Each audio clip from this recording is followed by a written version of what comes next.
बिस्मिल्लाहिर्रहमानिर्रहीम, अस्सलाम वालेकुम। डियर स्टूडेंट्स, उम्मीद है कि आप सब खैरियत से होंगे। My name is Adeel Mehboob, I am lecturer of computer science. आज की इस वीडियो में हम पढ़ने जा रहे हैं use of computer in education field and in weather forecasting. Computer जो है वो तालीम के शोबे में किस तरह से इस्तेमाल हो रहा है और महकमा मौसमियात वाले कंप्यूटर का किस तरह से इस्तेमाल करते हैं कि हमें प्रेडिक्शन वो दे देते हैं अगले 7 से 8 दिन की वेदर फोरकास्टिंग की। बड़ा इंटरेस्टिंग लेक्चर है, ध्यान से इसको समझिएगा। तो चलते हैं लेक्चर की तरफ। तो डियर स्टूडेंट्स, आज हम पढ़ने वाले हैं कंप्यूटर का इस्तेमाल तालीम के शोबे में, यानी use of computer in education. इसके अलावा हम देखेंगे कि कंप्यूटर जो है वो एजुकेशन के शोबे में किस तरह से हमारे लिए फ़ायदेमंद है, और फिर हम देखेंगे कि वेदर फोरकास्टिंग में कंप्यूटर कैसे इस्तेमाल होता है। ये भी एक छोटा सा एक पॉइंट मेंशन है बुक में। इसमें सबसे पहले अगर हम एजुकेशन की बात करें तो सबसे पहली जो एग्जांपल मैं आपको दूंगा वो यही है जो आप इस टाइम कर रहे हैं, यानी आप ऑनलाइन लेक्चर अटेंड कर रहे हैं। ये रिकॉर्डेड लेक्चर है और आप इसको बार बार सुन सकते हैं। और ये आप तक ये लेक्चर कैसे पहुंचा? With help of computer. आप किसी इलेक्ट्रॉनिक गैजेट के ज़रिए से ये लेक्चर देख रहे हैं, सुन रहे हैं, और वो गैजेट मोबाइल हो सकता है, लैपटॉप या कंप्यूटर होगा। अब ये लेक्चर मैंने पता नहीं किस टाइम पे रिकॉर्ड किया और आप पता नहीं किस टाइम पर इसको देख रहे हैं, और आप बार बार इसको रिपीट करके देख सकते हैं। अगर ये लाइव क्लास होती, फिजिकल लेक्चर होता, तो आप मुझसे एक क्वेश्चन करते जो कि मैं पहले एक्सप्लेन कर चुका हूँ, मैंने उसका जवाब दे देना था। दूसरी दफ़ा पूछते, मैंने फिर जवाब दे देना था। तीसरी दफ़ा, चौथी दफ़ा, शायद 3-4 दफ़ा से ज़्यादा मैं उसका जवाब ना दे पाता, क्योंकि क्लास में और भी बच्चे मौजूद होंगे। ना भी हों तो एक ही बात बार बार करना पॉसिबल नहीं होता और अच्छी बात भी नहीं होती, मुमकिन ही नहीं है। लेकिन इस टाइम पे आप मेरे इस लेक्चर को बार बार रिवर्स करके सुन सकते हैं और एक ही पॉइंट जो मैंने बताया उसको बार बार सुन सकते हैं। चाहे आप 100 टाइम्स उसको सुने, मैं आपको कुछ भी नहीं कहूँगा। उसकी वजह ये है कि ये कंप्यूटराइज सिस्टम है और ये रिकॉर्डेड लेक्चर है। और ये किसकी वजह से रिकॉर्ड हो रहा है? ये सारा कंप्यूटराइज सिस्टम है। मेरे सामने कैमरा मौजूद है और आपके सामने स्क्रीन मौजूद है। अब ऐसे लगता है कि हमारा आपस में इंट्रैक्शन है, मैं आपसे बिल्कुल ऐसे ही बात कर रहा हूँ जैसे आप फिज़िकली मेरे करीब हैं, और आप मुझे ऐसे ही देख रहे हैं जैसे मैं फ़िज़िकली आपके करीब हूँ। ये किसकी वजह से है? ये कंप्यूटर की वजह से है, ये आईटी की वजह से, इंफॉर्मेशन टेक्नोलॉजी की वजह से है। किसी ज़माने में इस तरह से पॉसिबल ही नहीं था कि रिकॉर्डेड लेक्चर्स हों और एजुकेशन के शोबे में कंप्यूटर इस्तेमाल हो। इस चीज़ को डिस्टेंस लर्निंग भी कहते हैं, कि हम लोग दूर बैठे हों और हम लेक्चर सुन सकते हैं। टीचर पता नहीं कहाँ पर है, स्टूडेंट पता नहीं कहाँ पर है, मीलों दूर हो सकते हैं, लेकिन डिस्टेंस लर्निंग के ज़रिए से वो एक दूसरे के साथ इंट्रैक्शन कर सकते हैं। इसी तरह से पीछे कोविड में जब स्टूडेंट्स ने लेक्चर्स अटेंड करने थे तो लाइव लेक्चर्स कंडक्ट किए गए मुख्तलिफ एप्लीकेशंस के ज़रिए से, लाइक माइक्रोसॉफ्ट टीम्स के ज़रिए से या फिर जूम के ज़रिए से लाइव लेक्चर्स भी कंडक्ट हुए। और लाइव लेक्चर में टीचर जो है वो सामने स्क्रीन पे भी नज़र आ सकता है, टीचर वाइट बोर्ड भी शेयर कर सकता है, टीचर अपनी स्क्रीन भी शेयर कर सकता है। फिज़िकल क्लास में जिस तरह से प्रोजेक्टर लगाया जाता है, इस तरह से मोबाइल के ऊपर स्क्रीन शेयर की जा सकती है, और वो स्क्रीन शेयर करना ज़्यादा इफेक्टिव है। स्टूडेंट उसके ऊपर एनोटेट भी कर सकते हैं। जो प्रोजेक्टर होगा उसके ऊपर स्टूडेंट एनोटेट नहीं कर सकता, यानी वो उसके ऊपर निशान लगा सकते हैं, लिख सकते हैं, उसको रिकॉर्ड कर सकते हैं। उस लेक्चर को, वो जो मीटिंग हो रही है टीचर स्टूडेंट के दरमियान में, उसको वो रिकॉर्ड भी कर सकते हैं और अपने पास सेव कर सकते हैं और बार बार उसको सुन भी सकते हैं। ये कंप्यूटर की वजह से। और मोबाइल जो है वो कंप्यूटर की बेसिकली टाइप है, माइक्रो कंप्यूटर है। इंटरनेट का इस्तेमाल किया जा रहा है, एप्लीकेशंस का इस्तेमाल किया जा रहा है। ये कंप्यूटर का एक बहुत ही सादा सा इस्तेमाल मैंने बताया एजुकेशन में। इसके अलावा अगर हम इसको आगे कंटिन्यू करें तो कंप्यूटर जो है वो एजुकेशन में इस तरह से भी इस्तेमाल किया जा रहा है जिस तरह से हमने लास्ट लेक्चर में पढ़ा था पेशेंट का रिकॉर्ड और पैसेंजर्स का रिकॉर्ड, जिसे पेशेंट डाटाबेस और पैसेंजर्स डाटाबेस कहते हैं। सेम इसी तरह से हमारे स्कूल्स, कॉलेजेस, यूनिवर्सिटीज़, यानी जितने भी तालीमी इदारे हैं, एजुकेशनल इंस्टीट्यूट्स हैं, उनमें स्टूडेंट्स का, टीचर्स का जितना भी डाटाबेस है वो मेंटेन किया जाता है। स्टूडेंट्स और टीचर्स का रिकॉर्ड सेव किया जाता है और उस रिकॉर्ड के ऊपर different actions, different operations perform किए जा सकते हैं, यानी कि उसको मैनिपुलेट किया जा सकता है। मैनिपुलेट का मतलब होता है डिफरेंट एक्शंस परफॉर्म करना, उसको अपडेट करना, डिलीट करना, चेंज करना, उसको कॉपी कर लेना या उसको एक जगह से दूसरी जगह मूव कर देना, उसको कम्युनिकेट करवा देना किसी के साथ। ये सारे ऑपरेशन उसके ऊपर परफॉर्म किए जा सकते हैं। तो ये स्टूडेंट्स का डाटाबेस है। अच्छा, इसकी एक और मैं आपको एक सादा सी मिसाल देता हूँ, आपको समझ आ जाएगी।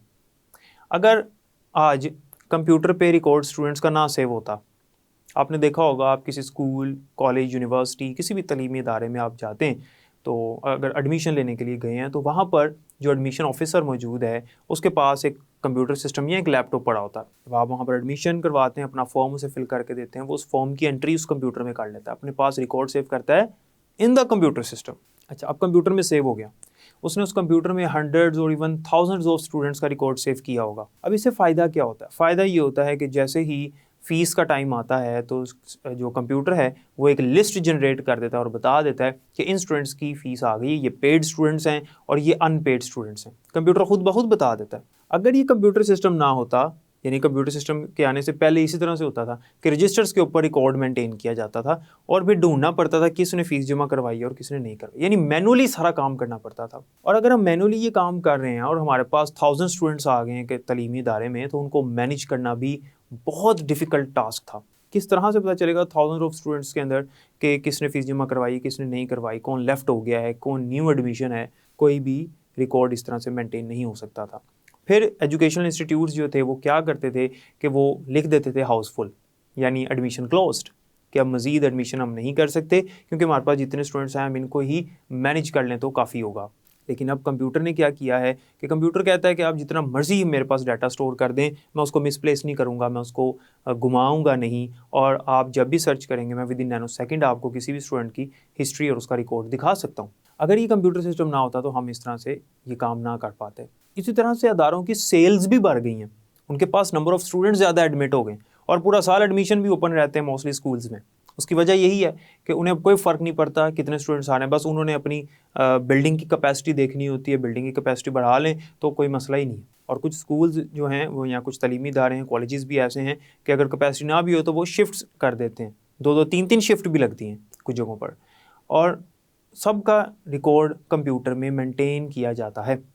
और कंप्यूटर बता रहा होता है कि ये इवन के कंप्यूटर स्टूडेंट्स की अटेंडेंस भी बता रहा होता है कि ये स्टूडेंट की अटेंडेंस कितने % है। हमें कैलकुलेशन करने की भी ज़रूरत नहीं है, एक स्टूडेंट का आप नाम लिख के एंटर करें तो उसका पूरा रिकॉर्ड, उसकी पूरी हिस्ट्री आ जाएगी, इवन के परसेंटेज के साथ उसकी जो अटेंडेंस का रिकॉर्ड है वो भी आ जाएगा और उसके रिज़ल्ट का रिकॉर्ड भी आ जाएगा। उसने जो कुछ किया, जितने सब्जेक्ट्स के पेपर दिए, उसने टेस्ट जितने दिए, उनकी सारी परसेंटेज जो है वो सामने स्क्रीन पर आ जाएगी और उसके पेरेंट्स को भी हम वो भेज सकते हैं। एक टाइम था कि जब पेरेंट्स जो हैं वो खुद आते थे रिज़ल्ट लेने के लिए, आज भी ऐसा होता है, लेकिन जो पेरेंट्स नहीं आ सकते उनको हम ईमेल कर सकते हैं, उनको हम व्हाट्सएप पे भेज सकते हैं, सबसे आसान तरीका है क्योंकि व्हाट्सएप आज हर कोई इस्तेमाल करता है। मैसेज वैसे कर सकते हैं उनको। बहुत सारे ऐसे एजुकेशनल इंस्टीट्यूट्स हैं जिन्होंने अपनी वेबसाइट्स बनाई हुई हैं, पेरेंट्स को पोर्टल दिया हुआ है, स्टूडेंट्स को पोर्टल दिया हुआ है, पेरेंट्स वहाँ पे जाएँ, अपने स्टूडेंट का यानी अपने बच्चे का वहाँ पर नाम लिखें और उसका रोल नंबर एंटर करें, और जब एंटर करेंगे तो वो जो स्पेसिफिक स्टूडेंट है उसका सारा रिकॉर्ड सामने आ जाएगा। पता चल जाएगा कि ये प्रेजेंट कब था, एब्सेंट कब था, इसने कितने टेस्ट दिए और क्या इसका स्कोर है। उसका सारा रिजल्ट कार्ड उनको शो हो जाएगा और उसकी पूरी परफॉर्मेंस जो है वो सामने स्क्रीन पर डिस्प्ले हो जाएगी, और पेरेंट्स उसका प्रिंट भी ले सकते हैं। तो पेरेंट्स को पासवर्ड और लॉगिन आईडी पासवर्ड दिया हुआ है, ये ऐसा भी आज हो रहा है विद हेल्प ऑफ कंप्यूटर। तो पेरेंट्स को जाने की ज़रूरत नहीं, इवन कि अगर कोई वालिद जो है वो आउट ऑफ सिटी है तो वहाँ पर बैठ के अपने स्टूडेंट की परफॉर्मेंस, अपने बच्चे की परफॉर्मेंस को देख सकता है। यानी उस स्कूल का वो स्पेसिफिक स्टूडेंट जिसका वालिद आउट ऑफ सिटी है या आउट ऑफ कंट्री भी हो तो कोई फ़र्क नहीं पड़ता, सिर्फ इंटरनेट और उसके पास मोबाइल या लैपटॉप या कंप्यूटर होना चाहिए, उसके ज़रिए से वो अपने स्टूडेंट की, अपने बच्चे की सारी परफॉर्मेंस को देख सकता है और उसको मॉनिटर कर सकता है और उससे रब्ता भी कर सकता है। फिर वहाँ पे स्कूल वालों से भी रब्ता किया जा सकता है, वहाँ पे उनका असिस्टेंट भी मौजूद होता है ऑनलाइन, जो कि पेरेंट्स के साथ रब्ते में रहता है। ये भी एक इस्तेमाल है इसमें। फिर मैंने आपको इससे पहले जो डिस्टेंस लर्निंग बताया वो भी एक इस्तेमाल है एजुकेशन में, यानी तालीम के शोबे में कंप्यूटर साइंस का। आईटी जो है इसने, जैसे मैंने आपको बताया, हर शोबे को तरक्की दी है। तो अभी जो मैंने आपको पॉइंट बताया कि कंप्यूटर की वजह से, कंप्यूटर सिस्टम की वजह से अब जो अदारा है, जो एजुकेशनल इंस्टीट्यूट है, वो ज़्यादा नंबर ऑफ़ स्टूडेंट्स को एडमिट कर सकता है क्योंकि उसके पास इतनी कैपेसिटी है, उनको मैनेज भी कर सकता है। क्योंकि कंप्यूटर मैनेज कर रहा है, अदारा तो कर नहीं रहा। अदारे का काम है सिर्फ एक सिस्टम लेकर आना, उसके अंदर एंट्री करना, सॉफ्टवेयर करना और बस दैट्स इट। बाकी कंप्यूटर खुद ब खुद उसको मैनेज करता है। तो उनकी सेल्स भी बढ़ गई हैं, उनके पास नंबर ऑफ़ स्टूडेंट्स ज़्यादा आ गए हैं, उनका कारोबार बढ़ गया है, और जैसे मैंने आपको बताया कि तरक्की हो गई, उनकी एजुकेशन के शोबे की भी तरक्की हो गई। अब हमारे पास जो यूनिवर्सिटीज़ हैं, इनके जितने भी कैंपसेस होते हैं ये आपस में इंटरलिंक्ड होते हैं। जैसे यहाँ पर कुछ ऐसी यूनिवर्सिटीज़ पाकिस्तान में भी मौजूद हैं जो कि डिस्टेंस लर्निंग की सहूलत देती हैं। वो स्टूडेंट्स जो कि यूनिवर्सिटी जा नहीं सकते, बहुत सारी मजबूरी होती है उनकी, उनके पास फ़ीस भी है और वो जाना भी चाहते हैं लेकिन उनके पास टाइम नहीं है, यहाँ पे टाइम की बात हो रही है, तो वो घर में बैठे हुए लेक्चर्स अटेंड कर सकते हैं और सिर्फ उन्होंने पेपर देने के लिए जाना है और अपने करीबी सेंटर में जाना सिर्फ। इसे कहते हैं डिस्टेंस लर्निंग या डिस्टेंस एजुकेशन भी इसको कहते हैं, DL या DE, डिस्टेंस एजुकेशन। फिर जब वो टेस्ट देते हैं तो बहुत सारी ऐसी ब्रांचेस होती हैं जो कि उनके घर के करीब हैं, वहाँ पर जाके वो टेस्ट दे सकते हैं। अगर कुछ ऐसी यूनिवर्सिटीज़ भी हैं कि वहाँ पर जाने की भी ज़रूरत नहीं, वो घर में ही आपका टेस्ट ले लेती हैं। MCQs बेस्ड टेस्ट होता है, वहीं पर MCQs फिल करने होते हैं, टाइम चल रहा होता है, कैमरा भी लगा होता है देखने के लिए कि बंदा क्या कर रहा है, उसकी स्क्रीन भी रिकॉर्ड हो रही होती है, तो वहाँ पर ही वो टेस्ट दे रहा होता है। इस तरह का निज़ाम भी आज पॉसिबल है। एक बंदा जो है वो कोई ऐसा टेस्ट देता है जो अमेरिकन सिस्टम का टेस्ट है, जो अमेरिका का टेस्ट है, अमेरिका किसी यूनिवर्सिटी का टेस्ट है, वो यहाँ बैठे भी वो टेस्ट दे सकता है। उसका वो सेंटर बनेगा और वो यहाँ बैठे हुए उनका टेस्ट भी दे सकता है। जिस तरह से हमारे पास SAT का टेस्ट होता है, GRE होता है, इसी तरह से NET होता है, NTS का टेस्ट होता है। ये वो टेस्टिंग सर्विसेज हैं जो आपके टेस्ट कंडक्ट करती हैं ऑनलाइन भी करती हैं और फिजिकल भी करती हैं। और अगर फिजिकल कंडक्ट करें तो MCQs बेस्ड होता है, और MCQs जो हैं वो उसमें बबल्स फिल किए जाते हैं या डिफरेंट शेप्स फिल की जाती हैं। वो जो बबल्स हैं और वो जो शेप्स हैं वो बाद में OMR के ज़रिए से, optical mark recognition, OMR device के ज़रिए से उन MCQs को चेक किया जाता है और उसका स्टूडेंट का जो रिज़ल्ट है वो विद इन सेकेंड्स तैयार हो जाता है। यानी वो जो OMR डिवाइस है, चैप्टर 1 में हमने पढ़ी थी, उसको कंप्यूटर के साथ अटैच किया जाता है और कंप्यूटर में MCQs के आंसर लगा दिए जाते हैं। इधर से MCQs शीट उसमें डाली जाती है और उधर से बाहर निकाल दी जाती है और कंप्यूटर दिखाता है इसके इतने MCQs ठीक हैं, क्योंकि वो उसने पूरा पेपर स्कैन कर लिया और उसने बता दिया इतने MCQs ठीक हैं, इतने इसके अनअटेम्प्ट हैं, इतने रॉन्ग हैं और इतने इसके मार्क्स आए। तो आपने देखा होगा कि थाउजेंड्स ऑफ स्टूडेंट्स भी अगर टेस्ट दें तो विद इन 1 मंथ जो है वो रिज़ल्ट उनका आ जाता है। कई दफ़ा 1 वीक में भी आ जाता है, डिपेंड करता है नंबर ऑफ़ स्टूडेंट्स कितने हैं। तो ये एजुकेशन के शोबे में कंप्यूटर का इस्तेमाल है। हमारे पास एजुकेशन का शोबा जो है वो स्टूडेंट्स के लिए और इवन के टीचर्स के लिए भी बहुत ज़्यादा फ़ायदेमंद साबित हो रहा है with the help of computer system. Computer, internet और IT का जो शोबा है, ये कंप्यूटर्स और नेटवर्क, जो हमने चैप्टर नंबर 2 और 3 में नेटवर्किंग पढ़ा, तो नेटवर्क के ज़रिए से सारी चीज़ें पॉसिबल हैं। आप ये लेक्चर ऑनलाइन अटेंड कर रहे हैं with the help of internet, with the help of computer system. अब यहाँ पर उसने 2 पॉइंट्स मेन लिखे हुए हैं जो एजुकेशन के शोबे में हैं। नंबर 1 पे आता है CAL और नंबर 2 पे आता है CBT। CAL stands for computer aided learning and CBT stands for computer based training. CAL है कंप्यूटर एडेड लर्निंग, यानी कंप्यूटर के ज़रिए से स्टूडेंट्स को लर्निंग करवाई जा रही है, स्टूडेंट्स को पढ़ाया जा रहा है। किस तरह से, मैं आपको इसके एग्जांपल देता हूँ। जिस तरह से आप यहाँ पर स्लाइड्स देख रहे हैं, जिस तरह से आप यहाँ पर इमेजेस देख रहे हैं, इस तरह से बहुत सारे लेक्चर्स में स्टूडेंट्स को एनिमेशंस दिखाई जाती हैं, स्टूडेंट्स को ग्राफ्स दिखाए जाते हैं, स्टूडेंट्स को टेक्स्ट दिखाया जाता है, मूविंग टेक्स्ट दिखाया जाता है, जिसके ज़रिए से स्टूडेंट जो है वो विजुअलाइजेशन के ज़रिए से उस चीज़ को समझता है, उस लेक्चर को समझता है। बजाय इसके कि टीचर बोर्ड पे लिख के समझा रहा है या डायग्राम बना के समझा रहा है, कंप्यूटर के ज़रिए से डायग्राम्स दिखाई जाती हैं स्क्रीन पे, एनिमेशंस दिखाई जाती हैं स्टूडेंट को, उसको ग्राफ्स दिखाया जाता है, उसको डिफरेंट टॉपिक्स की डायग्राम्स बनाकर और उसकी लेबलिंग करके दिखाया जाता है और एनिमेट भी किया जाता है। तो स्टूडेंट के लिए वो समझना इंटरेस्टिंग भी हो जाता है, स्टूडेंट उसमें इंटरेस्ट लेता है। एक चीज़ जो बोर्ड पे बनाई हुई है और एक चीज़ जो है वो स्क्रीन पर दिखाई जा रही है और एनिमेटेड है या कोई इमेज है, कलरफुल इमेज है, तो वो ज़्यादा अफेक्टिव होती है। इसमें टीचर्स को क्या फ़ायदा हुआ? टीचर्स को लंबे चौड़े नोट्स बनाने की ज़रूरत नहीं पड़ी, टीचर्स को हेल्पिंग मटेरियल बनाने की ज़रूरत नहीं पड़ी, टीचर्स को मेहनत नहीं करनी पड़ी, प्लानिंग नहीं करनी पड़ी और डायग्राम्स वगैरह बनाने की ज़रूरत नहीं पड़ी। ये स्टूडेंट्स के लिए भी आसानी है, इसके अलावा एज वेल एज टीचर्स के लिए भी आसानी है। इसे कहते हैं कंप्यूटर एडेड लर्निंग, कि कंप्यूटर सिखा रहा है, कंप्यूटर सिखा रहा है। आज जो हमारे पास कंप्यूटर का शोबा है वो इन विजुअलाइजेशंस के ज़रिए से स्टूडेंट्स के लिए लर्निंग करना, सीखना ज़्यादा आसान बना रहा है। इसे कहते हैं कंप्यूटर एडेड लर्निंग। और आपको पता है कि इससे हमारा टाइम भी बच जाता है। उसके बाद आता है कंप्यूटर बेस्ड ट्रेनिंग।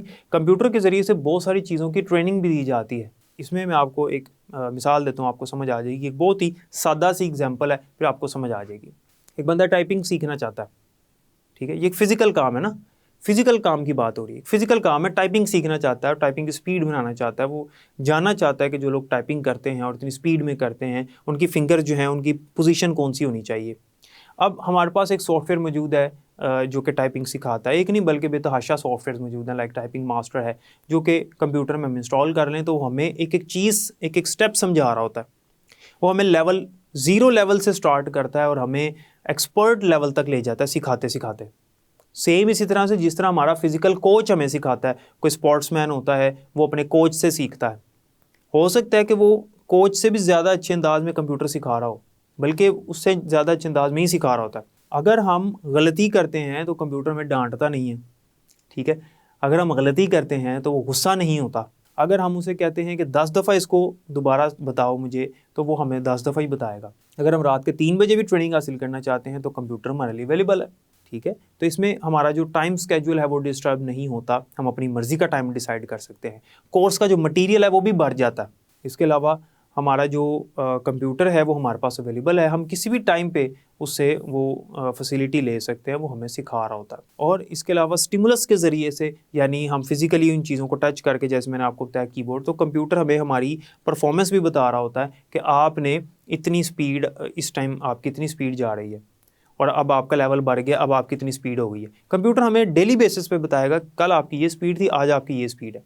वो हमें मोनीटर कर रहा है साथ साथ, क्योंकि हम उसको फिजिकली टच कर रहे हैं, किसको, कीबोर्ड को, कीबोर्ड से कीज प्रेस कर रहे हैं, वो हमारी स्पीड को मोनीटर कर रहा है। इसके अंदर स्टिमुलस से हम उसको बाकायदा टच कर रहे हैं, वो उसको मोनीटर कर रहा है, उसको चेक कर रहा है और हमारी परफॉर्मेंस हमें वक्तन फ़वक्तन बता रहा है। फिर जैसे जैसे हमारा लेवल अप होता जा रहा है, हमें मुश्किल टास्क देता चला जा रहा है, फिर एक टाइम आएगा कि हम एक्सपर्ट हो जाएंगे।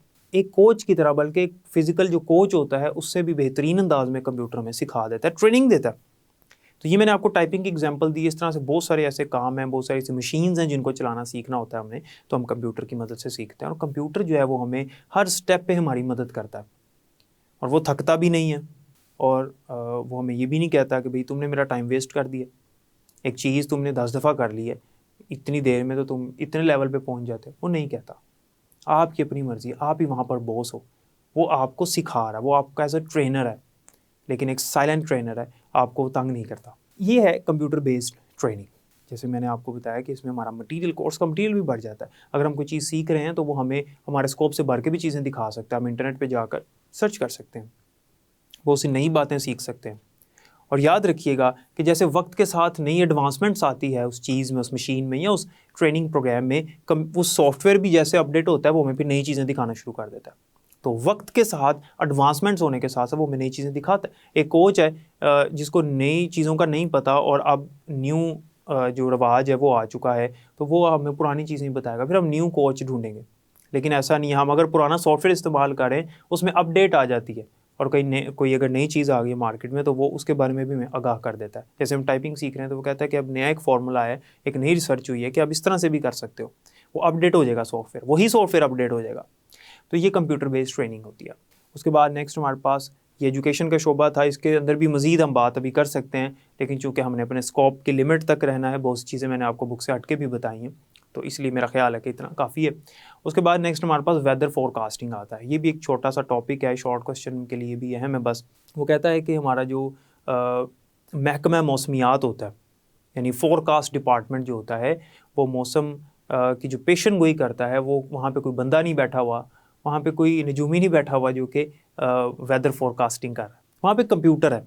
बड़ी बड़ी बिल्डिंग्स और बड़े बड़े टावर्स के ऊपर अर्थ स्टेशंस या वेदर स्टेशंस लगाए जाते हैं, एंटीनास प्लेस किए जाते हैं एयरपोर्ट्स के ऊपर, या सैटेलाइट के ज़रिए से भी रीडिंग्स नोट की जाती हैं। और कंप्यूटर्स जो हैं इनके पास, ये वेदर फोरकास्ट डिपार्टमेंट वालों के पास, इनके कंप्यूटर उन अर्थ स्टेशंस के साथ कनेक्टेड होते हैं जिन्हें वेदर स्टेशंस भी कहा जाता है। वेदर स्टेशंस वो लोकेशंस होती हैं जहाँ पर एंटीनास प्लेस किए होते हैं। वो एंटीनास सेंसिटिव होते हैं, सेंस करते हैं एयर के प्रेशर को, एयर की स्पीड को, टेम्परेचर को, नमी को, ये सारी चीज़ें सेंस करने के बाद कंप्यूटर को ट्रांसमिट करते हैं। कंप्यूटर उसके मुताबिक फिर कैलकुलेशन करता है कि इस टाइम अगर टेम्परेचर ये है, हवा का दबाव ये है, हवा का प्रेशर ये है, हवा की स्पीड ये है, तो फिर कितने टाइम के बाद किस तरह से चेंज होगी। तो क्लाइमेट की जितनी भी चेंजिंग्स हैं वो हमें बता रहा होता है, सीजनल भी बता रहा होता है। इससे बहुत ज़्यादा फ़ायदा होता है हमें। इससे क्या फ़ायदा होता है, अगर हमने अपनी कोई बिज़नेस की मीटिंग प्लान करनी है, या हमने अगर ट्रैवलिंग करनी है, हमने किसी टूर पे जाना है, तो हमारे पास अगले 7 से 8 दिन का जो फोरकास्ट है वो मौजूद होता है, हम उसको ऑनलाइन देख सकते हैं। स्पार्को एक अदारा है वेदर फोरकास्टिंग का जो कि लाइव हमें वेदर फोरकास्ट दिखा रहा होता है। हम देख सकते हैं उनकी वेबसाइट पर जाके भी, और हमारा मोबाइल भी उनके साथ कनेक्टेड होते हैं, हम अपने मोबाइल में वेदर देखते हैं, उन्हीं की वेबसाइट के साथ कनेक्टेड होता है। अब उसमें हमें पता चल रहा होता है कि कल जो है वो मौसम की क्या सूरत हाल होगी, परसों क्या होगी। तो अगर हमने परसों जाना है, कहीं पे ट्रैवल करना है, तो हमें सूरत हाल का पता चल जाएगा। तो अगर हम देख सकते हैं कि उसमें बारिश और आंधी तूफ़ान है, तो हम फिर उसको डिले कर देंगे। हम प्लानिंग कर सकते हैं इसके ज़रिए से। तो इससे हमें कितना फ़ायदा हुआ। और ये याद रखें कि ज़रूरी नहीं है कि 100% वही एक्यूरेट हो। कंप्यूटर को जो उन्होंने इंस्ट्रक्शंस दी हैं, कंप्यूटर ने उसके मुताबिक कैलकुलेशन तो कर दी है, लेकिन चूंकि अल्लाह ताला का निज़ाम है और अल्लाह ताला जो है वो हर चीज़ को बेहतर जानता है, अल्लाह ताला हर चीज़ पर कादिर है, अल्लाह ताला हवाओं का रुख भी बदल सकता है बेशक। तो इसलिए इसके ऊपर हम 100% डिपेंड फिर भी नहीं कर सकते, क्योंकि अल्लाह ताला का निज़ाम। तो लेकिन हमें एक एस्टीमेट मिल जाता है, हम एक आइडिया लगा सकते हैं। उम्मीद है कि जो हमने पढ़ा एजुकेशन और वेदर फोरकास्टिंग, इसकी आपको समझ आ गई होगी। तो स्टूडेंट्स, जैसा कि आपने देखा कि तलीम के शोबे को भी कंप्यूटर ने संभाला हुआ है, और आपने देखा कि तलीम का शोबा कंप्यूटर के बगैर मुकम्मल ही नहीं है। जिस तरह से बाकी हमने शोबाजात पढ़े, जिस तरह बाकी हमने फील्ड्स पढ़ी, सेम इसी तरह से एजुकेशनल इंस्टीट्यूट्स जो हैं वो भी कंप्यूटर का सहारा ले रहे हैं और कामयाब हो चुके हैं आज। इसके अलावा हमने देखा वेदर फोरकास्टिंग में जो स्पार्को अदारा है, जो वेदर फोरकास्टिंग डिपार्टमेंट है, वो हमें लाइव वेदर फोरकास्ट दे रहा होता है with the help of computer system. तो ये सारा डिपार्टमेंट जो है ये भी कंप्यूटर सिस्टम के ज़रिए से वर्क कर रहा है। बाकी इंशाल्लाह नेक्स्ट लेक्चर में पढ़ेंगे। अपना ख्याल रखिएगा। अल्लाह हाफ़िज़।